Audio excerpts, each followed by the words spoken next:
This video seeks to explain the context of Muggletonian prints, which are often on sale. It explains their history, puts them in their context, and suggests what their value could be compared to the often inflated prices that can be observed on various websites. By way of example, here's from the Christie's website. It shows a set of 6 Muggletonian astronomical prints, which sold at auction for just under £7,000. I've bought a set myself for £50. A set was auctioned a month or two ago in London for I think £500, and the price seems to vary around £800 to sometimes quite a lot higher. Now, what's important to understand when you buy these prints is originally they come from a book, and the book was Two Systems of Astronomy by a guy called Isaac Frost. In the book there are 11 prints, so you only get 6 when you buy them separately. I'll just show you what they look like very briefly. Here are the prints, the kind of format they come in if you buy a loose set. Often they are mounted, obviously. Here you go. They're very attractive. They mount very well. Here's what they look like in my hallway, and I've always liked them there. They cheer me up no end. But if you buy the separate prints, for reasons we'll get into, you only ever get those 6. The actual book that it comes from, here it is, Two Systems of Astronomy, is much rarer. That's the cover page, kind of what the print looks like, and when you get through to the prints, they are really quite attractive. And this book, I've only ever seen 3 on sale. One of those sold for I think $8,000. That was quite a while ago now. There's one on sale now on the internet for $3,300, and that one I bought in a private sale. But it's much rarer to get that, and you've got all the prints in there, the 11, not just the 6 you see. If we just explain a little bit about why this book was important and why it's interesting, I suppose. The Muggletonians were formed, you would say, on 3rd February 1651, where John Reeve believed he heard the audible voice of Jesus telling him he was his chosen prophet, and him and Loderick Muggleton were going to be entrusted with the 3rd commission. So you've got the 1st commission, the Old Testament, 2nd commission, the New Testament, 3rd commission, Reeve and Muggleton. Now, Reeve and Muggleton believed a lot of things, but one thing they did believe was that heaven was only 6 miles above the earth.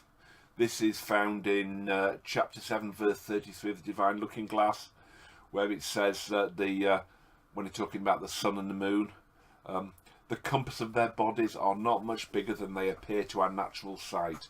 And it's explained a bit more deeply in a publication that records a discussion between John Reeve and Richard Leader Merchant, which John Reeve says, "But the cedar face knoweth the heights of the heavens are but a few miles high, and can easily ascend up to it."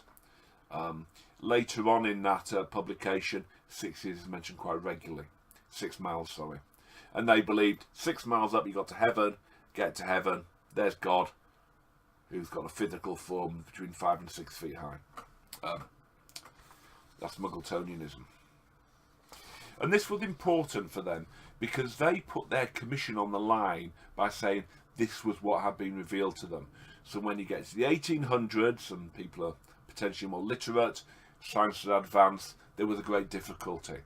It's hard for the Muggletonians to accept they were wrong on this point. So what were they going to do about it? Well, by the end of the 18th century, there was a yeoman farmer called James Frost who made all his money up in Derby. He became a brass founder. And Derby was one of the centres of Muggletonianism. We had Derby and London. He moved to London with his 2 sons, Joseph and Isaac. Isaac was born in 1793 and died in 1858. And in 1846, Isaac, on his own, most of it he did with his brother, but on his own, he wrote Two Systems of Astronomy. And in writing to Systems of Astronomy, he got a guy called George Baxter to do the prints for him. And George Baxter was the person who pretty much invented modern colour commercial printing. He printed probably 20 million prints in his lifetime. He died broke. The system was expensive. He was a perfectionist. He never made deliveries. He wasn't a great businessman. But he did produce beautiful prints, which are very, very collectible. And in this book, there are 11 Baxter prints, which are among the rarest Baxter prints around, I believe, especially the ones in the book. So they've got intrinsic value, not only from people who collect Muggletonian literature. You've got people who are interested in how science and religion work together, people interested in science, and people who collect Baxter prints. So let's have a quick look at the plates themselves. And in looking at these, we'll go through the plates in the order they're normally available. I will first go through the plates that are available to the public generally. If you just buy a set of 6, you've got plate 1 showing the Newtonian system. You've got plate 3 again showing the Newtonian system. It's a nice one. You have plate 6, which alleges that the Newtonian system can't work, because if it did, the fixed polar stars would move all over the place. Well, that's what he said. And if we go to plate 7,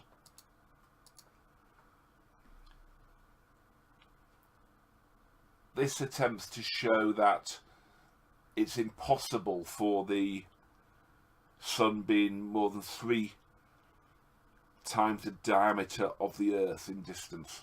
I'm not quite sure why, but that's what we're told in the book. We go to plate 9. This is a system according to Holy Scriptures. The markings on it are Enochian, the Book of Enoch, because the Muggletonians like the Book of Enoch. It was holy to them, not least because it talks a lot about the Earth being the centre of the universe. One of the many reasons it wasn't part of Christian scripture, even though Paul did sort of refer to it. If we go to plate 10, again the Holy Scripture at night, very nice print. You've got to see the original prints for them to really show up, because they've got their own kind of luster to them you don't really see. Now if we look at the prints which are in the book and aren't generally available, you've got print 2, which shows the Newtonian system with the sun at the centre. You've got plate 4, which says that it shows the Newtonian system can't work because you can't produce a perfect penumbra under the Newtonian system. And if we look at plate 5,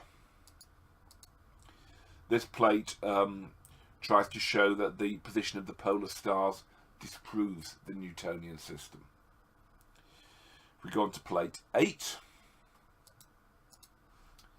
here we have the system according to Holy Scriptures and an explanation of how it all works. And we get through to the final plate, which is plate 11, which, to read from the book, it conveys to the mind a grand view of the complete system according to the Holy Scripture, showing the kingdom of the eternal God infinite in length, breadth and height, suitable to an infinite and glorious personal majesty, who is the source of truth and righteousness. It's a nice print. It's obviously the most theological of them. And there we have the prints. Now, an explanation as to why you only generally get 6 prints. The Muggletonian church petered out, and the last known Muggletonian died in 1979. But he was in possession of the Muggletonian archive, which was the archive of the church, which included all the unprinted books and papers and such like that the Frosts had. And believe you me, there were a lot of unsold books around because it wasn't very successful. A lot of this was donated to the British Library, but a lot was sold by the family to dealers generally. And there's a guy in York who I believe bought a selection of prints which he released to the market over time, and these are the 6 prints we normally see. They were released slowly to keep the value up. That's understandable, why wouldn't you? But they're a lot more common than the prints that you see in the book, because the book very rarely comes on sale. If you are going to spend a lot of money on these prints, to be honest, I would always say go for the book, because you've got it in the context, it's a lot rarer. The prints, weirdly enough, often aren't in as good condition in the book, because the book doesn't protect them very well. The book itself, the binding isn't particularly strong. I had mine rebacked in cloth. I've kept all the original cloth, but it needed backing at the back. It's now fine, but a lot probably didn't survive. And there are a few around in America, I believe, in universities. The British Library's got one, but there's not many around at all. It is a very rare book. It's a lovely book.